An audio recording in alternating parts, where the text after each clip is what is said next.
Assalamu alaikum dear students. I hope you all are fine and doing well in your homes. Welcome back to NPS Official. Students, as we know that we have started our chapter number 4 environmental pollution. In this video we will start our topic preventive measure to reduce the pollution कि हम किस तरह से pollution को control कर सकते हैं, कम कर सकते हैं. तो उसके कुछ तरीके बताएंगे वो, ठीक है. आपने उन मेथड्स को फॉलो करना है और उसके अपने डेली लाइफ में अप्लाई करना है.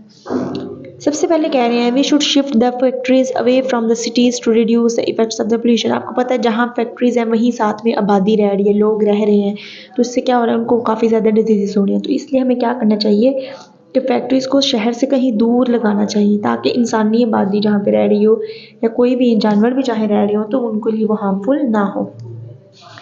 The smoke of the factories should be made ineffective before releasing in the air. देखिए हम जैसे फैक्ट्रीज वाले क्या करते हैं, अपनी जगह छोड़ते हैं काम, तो वो वहीं पे एनवायरनमेंट का जो पोल्यूशन होता है उसको सॉरी गैसेज होते हैं उसको ऐसे ही एनवायरनमेंट में रिलीज़ कर देते हैं. तो उनको चाहिए कि वो उनको इनफेक्टिव करें, यानी उनमें से जो केमिकल्स होंगे उनको बिल्कुल ख़त्म करके भेजें ताकि वो हमारे लिए हमें इफ़ेक्ट ना करें, हमें डिजीज़ काज ना करें.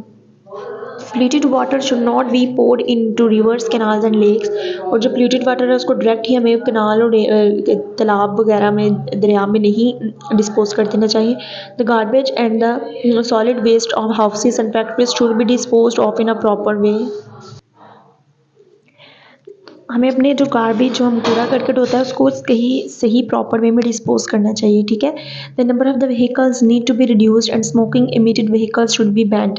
देखिए गाड़ियाँ हैं, बसेज हैं, ट्रक्स हैं, कितना उनमें से धुआं निकलता है और हमारे एनवायरनमेंट को पोल्यूट कर रहा है. हमें चाहिए कि हम उस तरह के व्हीकल्स को कम यूज़ किया करें. आपको पता है जो फॉरेन कंट्रीज़ है वहाँ पे हर किसी के पास साइकिल है. वो मतलब हमने यहाँ पर भी जाना हो तो हम बाइक और ये कार वगैरह का यूज़ करते हैं, लेकिन वो लोग क्या करते हैं, पैदल चल कर जाते हैं या फिर अपनी साइकिल्स का यूज़ करते हैं, ठीक है. और हमें बस यही होता है गाड़ी होनी चाहिए, गाड़ी होनी चाहिए. Cutting of trees and forest should be reduce. देखें सबसे जो है ना इम्पोर्टेंट रोल वो ट्रीज़ का है, ठीक है. अपने जितने ट्रीज़ हो सकते हैं उसको प्लांट करें, अपने इन्वायरमेंट को खूबसूरत बनाएं, बेनिफिशियल बनाएं, हेल्पफुल बनाएं, ठीक है. और दरख्तों को, जंगलात को काटना छोड़ दें, उनसे घर बनाना, उसकी लकड़ी को इस्तेमाल करना छोड़ दें. पाकिस्तान में सिर्फ 5% जो थे ना फॉरेस्ट थे और अब भी उसमें से भी बहुत कम रह रहे हैं. There should be more tree plantation है, यानी हमें ज़्यादा से ज़्यादा क्या करना चाहिए, दरख्त लगाने चाहिए. Interesting information. The government of Pakistan is launching awareness campaign for tree plantation. From 2018, the government has taken an initiative of billion the tree plantation across the country. It will be achieved in 5 years. हुकूमत पाकिस्तान ने दरख्त लगाने की एक तंजीम चलाई थी, ठीक है, कि दरख्त लगाएं. और आपको पता है इस तरह स्कूल्स में भी हमने लगाए, स्कूल्स, अकेडमीज़, हर जगह में जहाँ जहाँ इंस्टीट्यूट से वहाँ पे प्लांटेशन की गई. काफ़ी ये चलता रहा, लेकिन अब फिर से ये स्टॉप हो चुका हुआ ये निज़ाम, तो हमें इसको दोबारा से स्टार्ट करना है. Our next topic is biodegradable and non-biodegradable materials. Bio means living, यानी बायोडिग्रेडेबल में वो चीज़ें आएंगी जो कि क्या है, लिविंग होंगी और जो कि क्या हो सकती हैं, ख़राब हो सकती हैं, ठीक है, डिकम्पोज हो सकती हैं. और नॉन बायोडिग्रेडेबल में वो चीज़ें इंक्लूड होती हैं जो हम उनको ख़राब नहीं होती हैं और हम उनको बार बार यूटिलाइज कर सकते हैं बार बार, ठीक है. अब नेक्स्ट उन्होंने आपको एग्जांपल्स दी हुई हैं. बायोडिग्रेडेबल मटेरियल कौन कौन से हैं, vegetables and fruits, meat, paper, ठीक है, ये बायोडिग्रेडेबल है, ये डिकम्पोज हो जाते हैं, ठीक है. सब्जियाँ पड़ी पड़ी ख़राब हो जाएंगी, ठीक है. पेपर है वो भी रफ हो जाता है. नॉन बायोडिग्रेडेबल मटेरियल कौन सा है, पॉलीथीन बैग्स हैं. देखें आपने एक शॉपर लिया है, उसको आपने इस चीज़ के लिए यूज़ किया, उसको आप बार बार किसी और काम में भी यूटिलाइज कर सकते हैं, जैसा कि हम अपने घरों में करते भी हैं. नेक्स्ट प्लास्टिक बॉटल्स हैं, ठीक है. अगर आप एक पानी स्कूल में इस्तेमाल कर रहे हैं, उसके लिए लेकर जा रहे हैं, ठीक है, वही बॉटल आप नेक्स्ट कहीं भी यूटिलाइज कर सकते हैं. इसी तरह कंप्यूटर कंपोनेंट्स है, कोई ख़राब हो जाए आप उसको सही करके दोबारा यूटिलाइज कर सकते हैं. लेकिन ये नेचुरल चीज़ें हैं, ठीक है, इनको हम दोबारा से यूटिलाइज नहीं कर सकते, ये डिकम्पोज हो जाती हैं, ठीक है. In our last topic, we will study the ways to reduce non-biodegradable things.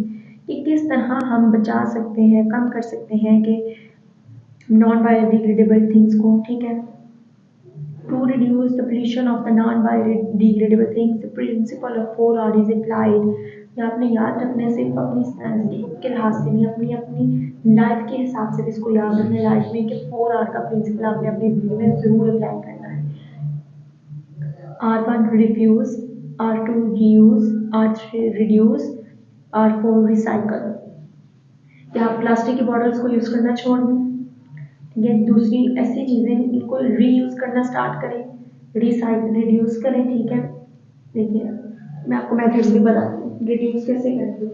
अगर आप इस टाइम रूम में मौजूद नहीं है तो आपने फैन ऑफ करके छोड़ दिया, आप पानी इस्तेमाल नहीं कर रहे हैं, लेकिन क्या हो रहा है, आप जो है टैप है वो ओपन कर दी हुई है। रिसाइकल करना सीखें चीज़ों को, ठीक है। किसी एक चीज़ के लिए जो काम के लिए जो चीज़ यूज़ हो रही है उसको और चीज़ों में भी इस्तेमाल करना सीखें, ठीक है। ये जो 4 आर है ना, ये बहुत इंपॉर्टेंट है। जब हम इन चारों पे अमल करेंगे ना, हमारी इन्वायरमेंट ऑटोमेटिकली क्लीन प्योर हो जाएगी। अगेन पढ़ा रही हूँ, refuse, reuse, reduce and recycle.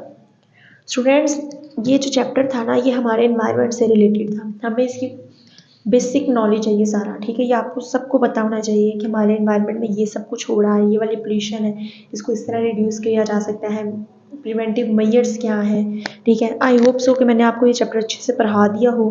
फिर भी अगर आपको कोई भी क्वेश्चन, कोई कन्फ्यूजन है तो आप वो कमेंट्स बॉक्स में मुझसे पूछ सकते हैं। Inshallah, in our next video, we will start our next chapter number 5. Till then, take care. Allah Hafiz.